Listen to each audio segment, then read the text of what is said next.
अब आप फिर वही ताकत उनको दोगे तो गुंडागर्दी करेंगे वो लोग। चंद्रशेखर भाई भैया एक मिनट खाली। अब इसलिए अपनी ताकत बनानी हमें।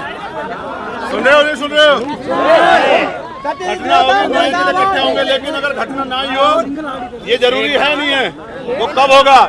जब ये अधिकारियों पे कार्रवाई हो जाएगी। और कार्रवाई करने के लिए आपको ताकत बनानी पड़ेगी। ताकत कब बनेगी?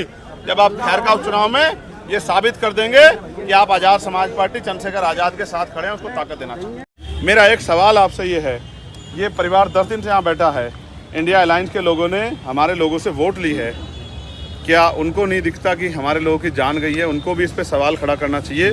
क्या वो नेता जो उत्तर प्रदेश के हैं और देश स्तर के हैं, क्या इन पीड़ितों के न्याय आंसू पूछने जाएंगे, आएंगे, इनका दुख पूछेंगे, इन गरीबों घर तक पहुंचेंगे, या फिर इनको चंद्रशेखर आजाद के साथ ही खड़ा होके अपने आंसू की, अपने साथ होने वाले अन्याय की लड़ाई लड़नी पड़ेगी?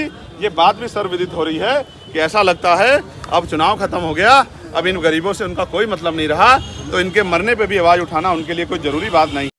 हमें अपने स्तर पे लगा तो फिर हम इस संघर्ष को आगे बढ़ाएंगे। प्रियंका गांधी वायनाड से चुनाव लड़ने जा रही हैं, क्या कहेंगे आप? बधाई हो उनको। एमपी साहब आखिरी सवाल है, अलीगढ़ में ब्लॉक प्रमुख दलित है, उसको मारने की साजिश और शोषण हो रहा है, इस पर आप क्या कहेंगे? भारतीय भाजपा विधायक पर आरोप लगा। अब आप ये महसूस कर लो कि उत्तर प्रदेश और देश में जो दलित समाज के लोग किसी न किसी कारण महापुरुषों का मिशन छोड़ के और इन दलों के पिछलग्गू बने हैं, उनको इन दलों में पद लेकर भी इज्जत नहीं मिलेगी और जुल्म जाति का शिकार होना पड़ेगा। मैं अपने बहुजन समाज के भाइयों बहनों से कहना चाहता हूं कि उनको महापुरुषों के मिशन को आगे बढ़ाने के लिए और अपने लोगों के संरक्षण के लिए इस तरह के विचारधारा दलों को छोड़ के आजाद समाज पार्टी में आके मजबूती से महापुरुषों के मिशन को आगे बढ़ाना चाहिए और अपनी आवाज को गठबंधन के प्रदर्शन को लेकर क्या कहेंगे? जनता देख रही है, उन्हें धन्यवाद करना चाहिए अम्बेडकर वादियों का कि अम्बेडकर वादियों ने अपनी जिम्मेदारी अदा की। हमारे कहने के बाद अगर ना अदा करते तो वही हालात होते जो 2019 और 2014 में थे। ठीक है, धन्यवाद।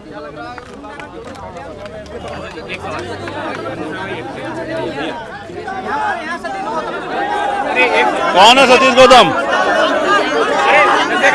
अब आप फिर वही ताकत उनको दोगे तो गुंडागर्दी करेंगे वो लोग। चंद्रशेखर भाई भैया एक मिनट खाली। अब इसलिए अपनी ताकत बनानी हमें। सुन रहे हो नहीं सुन रहे हो? घटना होगी तो इकट्ठे होंगे, लेकिन अगर घटना ना ही हो, ये जरूरी है नहीं है, वो कब होगा? जब ये अधिकारियों पे कार्रवाई हो जाएगी। और कार्रवाई करने के लिए आपको ताकत बनानी पड़ेगी। ताकत कब बनेगी? जब आप खैर का उपचुनाव में ये साबित कर देंगे कि आप आजाद समाज पार्टी चंद्रशेखर आजाद के साथ खड़े हैं, उसको ताकत देना चाहिए।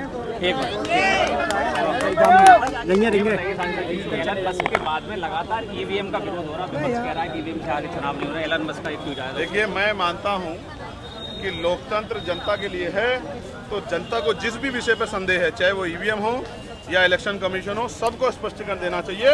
और जनता अगर चाहती है बैलेट से चुनाव हो, तो सरकार को, इलेक्शन कमीशन को कोई परेशानी नहीं होनी चाहिए, फिर चुनाव बैलेट पेपर से करा देने चाहिए। जनमत का सम्मान होना चाहिए। जो अधिकारी इलेक्शन कमीशन में है और जो सरकार भी है, वो जनता के द्वारा बनाई गई है।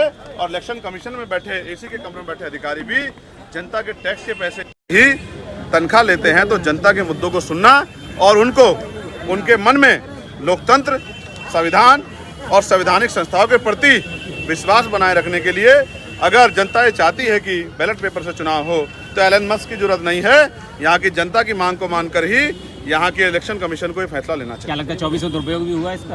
अब ये मैं फिर आपसे कह रहा हूँ कि ईवीएम पे चर्चा इसलिए ज़्यादा नहीं कर रहे हैं कि बीजेपी के लोगों ने झूठ बोल के और फिर और बहुत लोगों ने झूठ बोल के हमारे वोट को इस बार ले लिया है। मेरा एक सवाल आपसे ये है, ये परिवार 10 दिन से यहाँ बैठा है, इंडिया अलायंस के लोगों ने हमारे लोगों से वोट ली है, क्या उनको नहीं दिखता कि हमारे लोगों की जान गई है? उनको भी इस पे सवाल खड़ा करना चाहिए। क्या वो नेता जो उत्तर प्रदेश के हैं और देश स्तर के हैं, क्या इन पीड़ितों के न्याय आंसू पूछने जाएंगे, आएंगे, इनका दुख पूछेंगे, इन गरीबों घर तक पहुंचेंगे, या फिर इनको चंद्रशेखर आजाद के साथ ही खड़ा होके अपने आंसू की, अपने साथ होने वाले अन्याय की लड़ाई लड़नी पड़ेगी? ये बात भी सर्वविदित हो रही है कि ऐसा लगता है अब चुनाव खत्म हो गया, अब इन गरीबों से उनका कोई मतलब नहीं रहा, तो इनके मरने पे भी आवाज उठाना उनके लिए कोई जरूरी बात नहीं है। इधर उधर के 100 मुद्दों पे आवाज उठेगी, लेकिन दलित, पिछड़े, आदिवासियों और मुसलमानों, जैन, सिख, ईसाई, बौद्ध पारसियों के दमन पे भी, उनकी हत्या पे भी सवाल खड़ा करना चाहिए। ये भी उनकी जिम्मेदारी जिन्होंने संविधान के नाम पे वोट ली।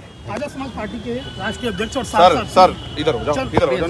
हमारे साथ साथियों, जैसा कि आपको पता है, बी मिशन टीवी हमेशा ग्राउंड जीरो की रिपोर्ट आपके बीच रखता है। अगर आपको हमारा काम पसंद आता है तो बी मिशन टीवी को आर्थिक मदद करें, जिससे कि हम यूं ही निरंतर ग्राउंड लेवल पर काम करते रहें। स्क्रीन पर दिख रहे QR कोड को स्कैन करें और अपने दान की राशि बी मिशन टीवी के खाते में भेजें। QR कोड के अलावा आप हमारी UPI ID bmissiontv@ybl पर भी मदद भेज सकते हैं। जय भीम।